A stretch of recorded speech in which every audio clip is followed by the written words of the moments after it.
믿지 못할 일이 일어났습니다. 제가 평생을 바쳐 연구해온 성경 에스겔서의 비밀이 놀랍게도 한국 땅에 숨겨져 있었습니다. 2500년 전 바벨론 단가에서 선지자가 목격한 그 신비로운 하늘의 수레, 4개의 바퀴와 4방향을 바라보는 생물들, 그 모든 묘사가 한국 고대 유물에 그대로 새겨져 있다는 사실을 발견했거든요. 더욱 충격적인 건 에스겔이 본 그 수레의 방향이 북쪽이었다는 점입니다. 중동에서 북쪽 끝이라면 결국 한반도를 가리키는 게 아닐까요?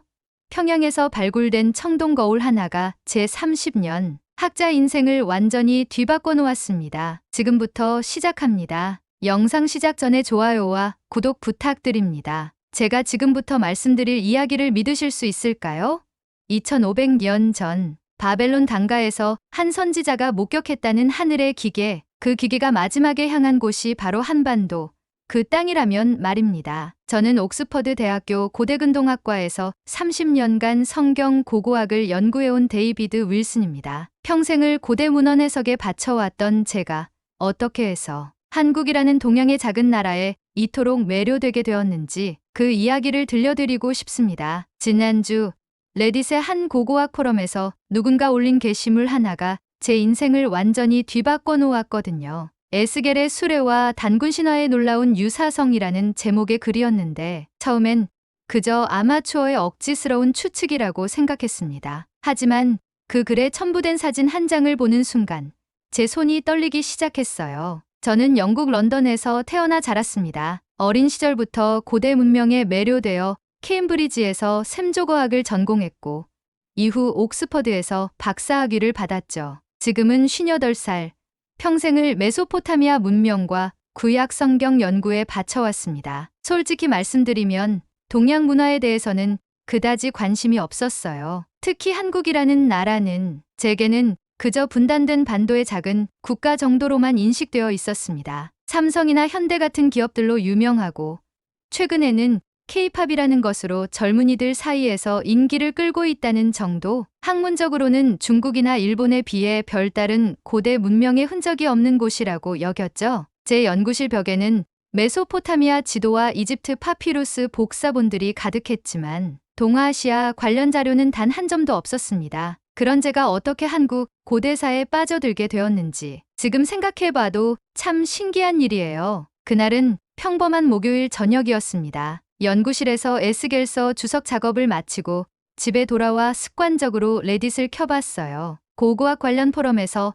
새로운 발견이나 논문들을 확인하는 게 제 일상이거든요. 그런데 한 게시물이 눈에 띄었습니다. 에스겔의 수레와 단군 신화의 놀라운 유사성, 한국 고대사에 숨겨진 비밀이라는 제목이었어요. 처음엔 웃음이 나왔습니다. 또 다른 음모론자의 황당한 주장이겠거니 했죠. 하지만 호기심에 클릭해봤는데 글쓴이가 평양 근처에서 발굴된 청동 거울 사진을 올려놨더라고요. 그 순간 제 심장이 멈춘 것 같았습니다. 거울에 새겨진 문양이 제가 30년간 연구해온 에스겔서 1장 4절의 묘사와 너무나 흡사했거든요. 4개의 얼굴, 바퀴들, 그리고 날개를 펼친 형상까지. 이건 단순한 우연의 일치가 아니었어요. 즉시 그 사진을 확대해서 자세히 살펴봤는데 제 손이 떨리기 시작했습니다. 그 밤 잠을 이룰 수가 없었습니다. 새벽까지 인터넷을 뒤져가며 그 청동 거울에 대한 정보를 찾아봤어요. 놀랍게도 그것은 1984년 평양 근처 고분에서 실제로 발굴된 유물이었습니다. 북한의 고고학 보고서에도 기록되어 있더라고요. 하지만 더 충격적인 건 따로 있었어요. 제가 평생 연구해온 에스겔서의 그 유명한 구절들이 한국 고대 기록과 이렇게나 유사할 줄은 꿈에도 몰랐거든요. 북쪽에서 폭풍이 몰아오며 그 안에는 불타는 광채가 있었다는 에스겔의 기록과 단군 신화에 하늘에서 빛나는 자가 내려와 태백산에 임했다는 표현. 이건 그냥 비슷한 게 아니라 거의 같은 사건을 다른 언어로 기록한 것 같았어요. 더욱이 에스겔이 본 그 하늘 수레의 방향이 북쪽이었다는 점. 중동에서 북쪽 끝이라면 결국 한반도 방향이 아닌가요? 이 모든 연결고리가 단순한 우연일 리 없다는 확신이 들기 시작했습니다. 그 다음 날부터 제 일상이 완전히 달라졌습니다. 평소처럼 에스겔서 주석 작업을 하려고 했는데 자꾸만 한국 관련 자료들이 머릿속을 맴돌더라고요. 수업 시간에도 집중이 안 됐어요. 학생들에게 에스겔의 환상에 대해 설명하면서도 계속 그 청동 거울의 문양이 떠올랐습니다. 동료 교수들은 제가 이상해졌다고 생각했을 거예요. 갑자기 동아시아 고고학 서적들을 도서관에서 빌려오기 시작했거든요. 아내도 걱정스러운 눈빛으로 저를 바라봤습니다. 당신이 왜 갑자기 한국사에 관심을 갖는 거예요? 라고 물어보더라고요. 저도 정확히 설명할 수 없었어요. 그냥 뭔가 중요한 걸 놓치고 있다는 불안감이 계속 커져만 갔습니다. 밤마다 꿈에서도 내 얼굴을 가진 생물과 회전하는 바퀴들이 나타났어요. 그리고 그것들이 모두 북쪽을 향해 움직이고 있었습니다. 한반도를 향해서 말이에요. 일주일 후 저는 결단을 내렸습니다. 직접 한국에 가서 확인해 보기로 한 거예요. 동료들은 미쳤다고 했습니다. 데이비드, 당신이 왜 갑자기 한국까지 가려고 하는 거요? 그것도 북한 유물 하나 때문에? 하지만 저는 이미 마음을 정했어요. 서울대학교 고고학과에 이메일을 보내 협력 연구 가능성을 타진했습니다. 다행히 긍정적인 답변이 왔고 한 달 뒤 인천공항에 발을 디딜 수 있었죠. 그런데 막상 한국에 도착하니까 막막하더라고요. 언어도 통하지 않고 문화도 완전히 달랐어요. 첫날 호텔에서 저녁을 주문하려다가 완전히 당황했습니다. 메뉴판은 한글투성이었고 직원들도 영어를 거의 못하더라고요. 그때 처음으로 생각했어요. 내가 정말 제대로 된 선택을 한 걸까? 평생 책상 앞에서만 연구해온 저에게 이런 현장 조사는 너무나 버거운 일이었습니다. 하지만 포기할 수는 없었어요. 그 청동 거울의 비밀을 밝혀내야 했거든요. 서울대학교에서 만난 김 교수님이 제 인생을 바꿔놓았습니다. 처음 만났을 때는 서로 어색했어요. 저는 영어로만 대화하려 했고 김 교수님도 조심스러워 하시더라고요. 하지만 제가 가져온 에스겔서 원문과 그 청동 거울 사진을 보여드리는 순간 그분의 표정이 완전히 달라졌어요. 이건 정말 놀라운 발견이네요. 김 교수님은 즉시 자신의 연구실로 저를 안내하셨습니다. 그리고 서랍에서 꺼내신 자료들을 보는 순간 저는 말문이 막혔어요. 한국 각지에서 발견된 고대 유물들 중에 에스겔서의 묘사와 유사한 문양들이 이렇게나 많았다니요. 특히 경주에서 출토된 천마총의 천마도에도 하늘을 나는 신비한 존재가 그려져 있었어요. 윌슨 교수님, 이건 단순한 우연이 아닙니다. 우리 선조들이 실제로 뭔가를 목격했던 것 같아요. 김 교수님의 말씀에 소름이 돋았습니다. 제가 혼자만의 상상이 아니었던 거죠. 한국의 학자도 같은 생각을 하고 있었다니요. 그날 밤 호텔방에서 혼자 있을 때 제 마음속에 이상한 감정이 밀려왔습니다. 30년간 서구 중심적 사고로만 성경을 해석해왔던 제 자신이 갑자기 초라하게 느껴지더라고요. 한국이라는 나라를 그저 변방의 작은 국가로만 여겼던 제 편견이 얼마나 무지했는지 깨달았어요. 창밖으로 보이는 서울의 야경을 바라보며 생각했습니다. 이 땅에 이렇게 깊은 역사와 신비가 숨어 있었는데 왜 서구 학계는 이를 무시해왔을까요? 영국에서는 한국 고대사에 대한 연구가 거의 전무했어요. 중국이나 일본에 비해 학술적 관심도 현저히 낮았고요. 하지만 지금 제 눈앞에 펼쳐진 증거들은 그 어떤 문명보다도 놀라운 것들이었습니다. 제가 평생 몸담아온 학문 세계가 얼마나 편협했는지, 그리고 진정한 진리는 예상치 못한 곳에서 발견될 수 있다는 것을 깨달았어요. 이 감정이 두려우면서도 동시에 흥미진진했습니다. 마치 새로운 세계의 문이 열리는 것 같았거든요. 다음 날 김 교수님과 함께 국립중앙박물관을 방문했을 때 일입니다. 한국사 전시실에서 신라시대 유물들을 보고 있는데 한 관람객이 저에게 다가왔어요. 나이 지긋한 할머니셨는데 한국어로 뭔가 열심히 말씀하시더라고요. 저는 당황해서 김 교수님을 불렀죠. 번역을 부탁드렸더니 그 할머니께서 이런 말씀을 하셨다는 거예요. 외국 교수님이 우리 문화재를 이렇게 진지하게 보시니까 고맙다. 우리 조상들의 이야기를 세계에 알려달라. 처음에는 그냥 예의상 하는 말씀인 줄 알았어요. 그런데 할머니가 제 손을 꼭 잡으시면서 눈물을 글썽이시는 모습을 보니까 뭔가 가슴이 뭉클해지더라고요. 서구 학자들이 한국사를 대하는 태도와는 완전히 다른 거였어요. 이분들에게는 단순한 학술 연구 대상이 아니라 살아있는 조상들의 이야기였던 거죠. 그 순간 깨달았습니다. 제가 지금까지 얼마나 냉정하고 객관적이라는 명목하에 인간의 감정을 배제해왔는지 말이에요. 일주일 후 김 교수님이 저를 경주로 데려가셨습니다. 천마총과 황남대총을 직접 보여주시겠다는 거였어요. 그런데 경주에 도착하자마자 놀라운 일이 벌어졌습니다. 현지 문화해설사 할아버지께서 저희를 맞아주셨는데 그분이 들려주신 이야기가 정말 충격적이었어요. 이 고분들에서 나온 유물 중에는 하늘에서 내려온 존재들을 그린 그림이 많아요. 우리 조상들은 그분들을 하늘 사람이라고 불렀죠. 그러면서 천마총 벽화를 가리키시더라고요. 그 순간 제 온몸에 전율이 흘렀습니다. 그 그림 속의 천마가 에스겔이 본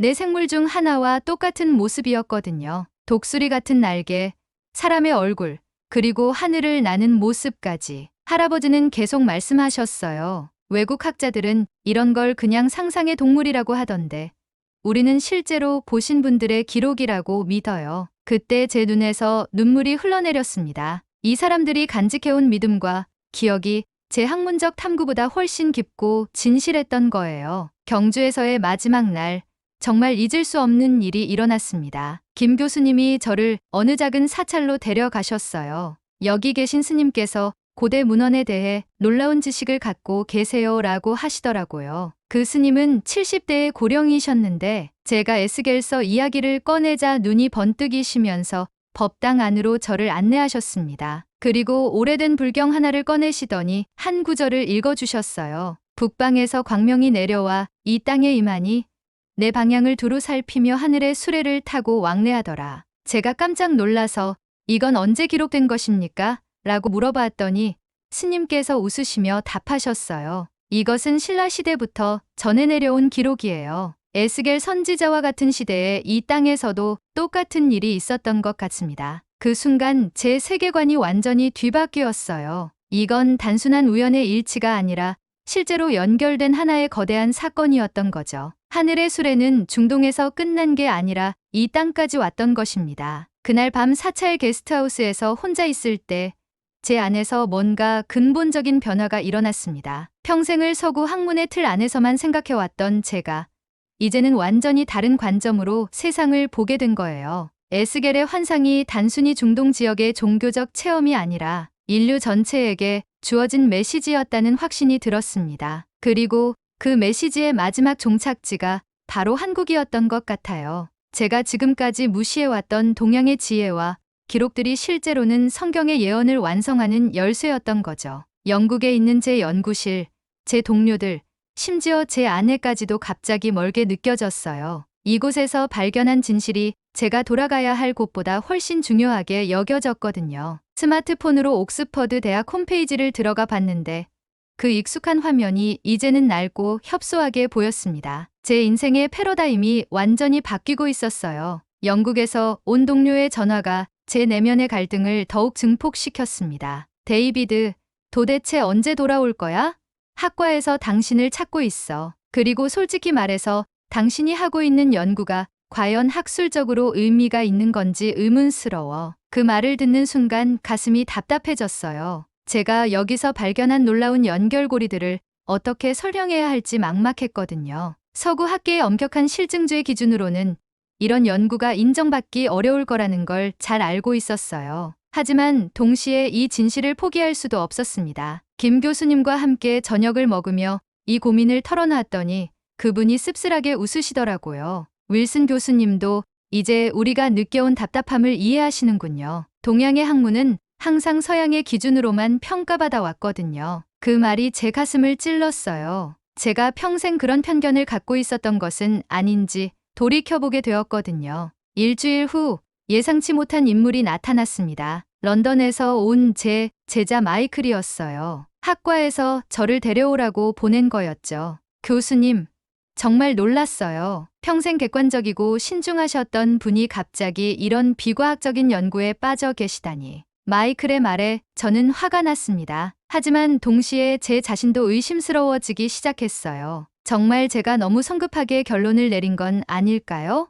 마이클은 제가 수집한 자료들을 보더니 고개를 저었어요. 이런 식으로 억지로 연관성을 찾으려고 하면 아무 문헌에서나 공통점을 발견할 수 있어요. 이건 학문이 아니라 상상이에요. 그의 말이 날카롭게 제 마음을 찔렀습니다. 혹시 제가 너무 감정적으로 접근한 건 아닐까? 서구 학문의 엄밀함을 포기하고 동양적 신비주의에 빠진 건 아닐까? 그날 밤 호텔에서 제 연구 노트를 다시 펼쳐봤는데 갑자기 모든 것이 의심스럽게 보였어요. 제가 진실을 발견한 것인지 아니면 착각에 빠진 것인지 확신할 수 없었습니다. 마이클과 김 교수님이 만난 자리에서 격렬한 논쟁이 벌어졌습니다. 마이클은 서구 학문의 엄밀성을 강조하며 이런 식의 추론은 학술적 근거가 부족하다고 주장했어요. 반면 김 교수님은 서양 중심적 사고로는 동양의 진실을 이해할 수 없다며 맞섰죠. 저는 그 사이에서 완전히 갈라져 있었어요. 마이클의 말도 일리가 있었거든요. 객관적 증거만으로는 제 가설을 증명하기 어려웠어요. 하지만 김 교수님의 말씀도 맞았습니다. 서구 학계가 동양 문화를 제대로 이해하려 했던 적이 있었나요? 교수님, 결정하세요. 학자로서의 신념을 택할 것인지 아니면 감정적 믿음을 택할 것인지. 마이클의 최후 통첩 같은 말에 제 감정이 폭발했어요. 학자로서의 신념이라고? 진실을 추구하는 게 학자 아닌가? 기존의 틀에 갇혀서 새로운 발견을 거부하는 게 학문인가? 제 목소리가 떨렸습니다. 그 순간 깨달았어요. 저는 이미 선택을 한 거였다는 것을. 돌아갈 수 없는 강을 건넌 거였어요. 그날 밤 마이클은 짐을 싸며 마지막으로 저에게 말했어요. 교수님, 내일 비행기로 함께 돌아가세요. 이게 마지막 기회입니다. 학과에서는 이미 교수님의 휴직 연장을 거부했어요. 그 말을 듣는 순간 제 세계가 무너지는 것 같았습니다. 30년간 쌓아온 학자로서의 지위, 안정된 생활, 동료들의 인정, 모든 것을 잃을 수도 있다는 현실이 눈앞에 닥쳤어요. 하지만 동시에 분노가 치밀어 올랐습니다. 왜 진실을 추구하는 학자가 기존 체제에 순응해야 하는 거죠? 제가 발견한 이 놀라운 연결고리를 포기하고 영국으로 돌아가서 다시 좁은 울타리 안에서만 연구해야 한다는 건가요? 저는 마이클에게 소리쳤어요. 나는 돌아가지 않을 거야. 여기서 진짜 진실을 찾았어. 마이클이 문을 쾅 닫고 나간 후 저는 홀로 남겨졌습니다. 텅 빈 호텔방에서 창밖의 서울 야경을 바라보며 생각했어요. 이제 정말 돌이킬 수 없는 선택을 해야 하는구나. 아내에게서 온 이메일이 제 마음을 더욱 혼란스럽게 만들었습니다. 데이비드, 당신이 뭘 하고 있는지 이해할 수 없어요. 마이클이 돌아와서 이야기해줬는데 당신이 정말 이상해졌다고 하더라고요. 제발 정신 차리고 돌아와요. 우리 딸 에밀리도 아빠가 언제 돌아오냐고 매일 물어봐요. 딸 생각에 가슴이 아팠습니다. 12살 에밀리는 아빠가 없는 동안 얼마나 외로웠을까요? 그런데 김 교수님이 제게 보여준 새로운 자료는 제 마음을 더욱 흔들어 놓았어요. 윌슨 교수님, 북한에서 최근에 발굴된 유물 사진을 입수했습니다. 그 사진 속에는 에스겔이 묘사한 그 네 생물과 거의 동일한 형상이 새겨진 돌판이 있었어요. 이런 결정적 증거를 두고 어떻게 영국으로 돌아갈 수 있겠어요? 하지만 가족을 버리고 혼자 이곳에 남는다는 것도 말이 안 되는 일이었습니다. 저는 진퇴양난에 빠져 있었어요. 학자로서의 사명감과 가장으로서의 책임감 사이에서 찢어질 것 같았습니다. 그때 뜻밖의 소식이 들려왔습니다. 김 교수님이 급하게 연락을 주셨어요. 윌슨 교수님, 큰일 났어요. 제가 연구하던 고구려 고분벽화에서 새로운 발견이 있었는데 김 교수님이 보여주신 건 집안 지역 고분에서 새로 발견된 벽화 사진이었어요. 그런데 그 벽화에 그려진 형상이 제가 지금까지 본 것 중 가장 선명하고 완벽한 에스겔 수레의 모습이었습니다. 4개의 바퀴, 4방향을 향한 얼굴들, 그리고 하늘을 나는 모습까지. 이건 올해 초에 발견된 건데 아직 학계에 정식으로 발표되지 않았어요. 제 손이 떨렸습니다. 이보다 더 확실한 증거가 어디 있겠어요? 하지만 그 순간 아내에게서 또 전화가 왔어요. 데이비드, 학과에서 최종 통보가 왔어요. 이번 주 안에 돌아오지 않으면 해고될 거라고 해요. 저는 선택의 기로에 서 있었습니다. 평생의 꿈이었던 이 발견을 포기하고 안전한 일상으로 돌아갈 것인가? 아니면 모든 것을 걸고 진실을 추구할 것인가? 그날 밤 저는 인생에서 가장 중요한 결정을 내렸습니다. 아내에게 전화를 걸어 말했어요. 여보, 미안해. 나는 여기 남을 거야. 이 연구를 끝까지 해내고 싶어. 아내는 울면서 말했습니다. 당신이 그렇게 중요하게 생각하는 연구라면 나도 이해해 볼게. 하지만 약속해요. 꼭 돌아온다고. 다음 날 아침 김 교수님께 제 결심을 말씀드렸어요. 교수님, 저는 옥스퍼드를 그만두고 이곳에서 연구를 계속하고 싶습니다. 서울대학교에서 저를 받아주실 수 있을까요? 김 교수님은 깜짝 놀라시면서도 기뻐하셨어요. 물론입니다.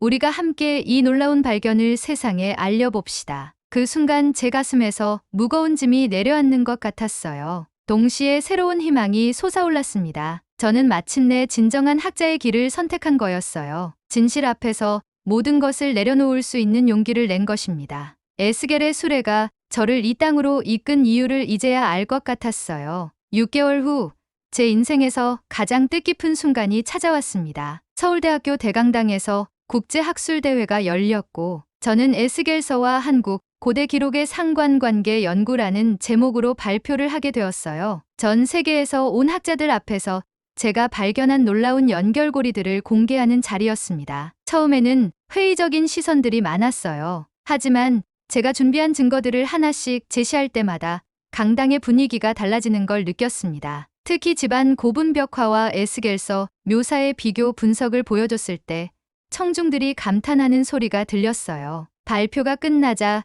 기립박수가 터져나왔습니다. 질의응답 시간에 한독일 교수가 말했어요. 이것은 성경 고고학의 새로운 패러다임을 제시하는 연구입니다. 그 순간 제 눈에서 눈물이 흘러내렸어요. 제가 모든 것을 걸고 추구했던 진실이 마침내 세상에 인정받는 순간이었거든요. 한국이라는 작은 나라에서 발견한 위대한 진실이 전 세계로 퍼져나가는 것을 보며 벅찬 감동을 느꼈습니다. 지금 저는 서울에서 새로운 삶을 시작한 지 1년이 지났습니다. 서울대학교 방문교수로 재직하며 한국 고대사와 성경 고고학의 접점을 연구하고 있어요. 아내와 딸도 한국으로 이주해서 함께 살고 있습니다. 처음엔 적응이 힘들어했던 가족들도 이제는 한국 생활을 즐기고 있어요. 특히 딸 에밀리는 한국어를 저보다 훨씬 빠르게 배우고 있답니다. 제 연구 결과는 이미 여러 국제 학술지에 게재되었고 곧 책으로도 출간될 예정이에요. 하지만 가장 중요한 건 제가 깨달은 것입니다. 진리는 우리가 예상하지 못한 곳에서 발견되며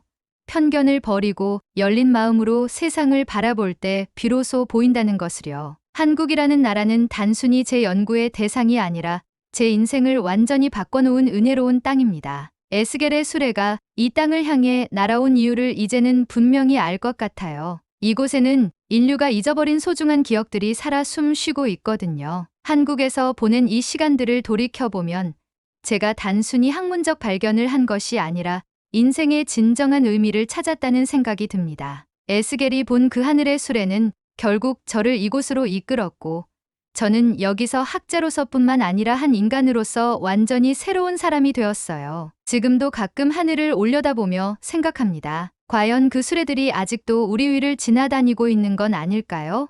그리고 또 다른 누군가를 진리의 땅으로 이끌고 있는 건 아닐까요? 제가 확신하는 건 이것입니다. 한국은 단순한 동아시아의 한 국가가 아니라 인류 역사상 가장 중요한 예언이 완성되는 땅이라는 것입니다. 이 놀라운 진실을 여러분과 나눌 수 있어서 정말 감사합니다. 한국이라는 나라, 정말 직접 와서 경험해 보셔야 합니다. 사연은 여기까지입니다. 구독과 좋아요로 감동 온기에 따뜻한 온기를 더해주세요. 따뜻한 이야기로 다시 찾아뵙겠습니다. 감사합니다.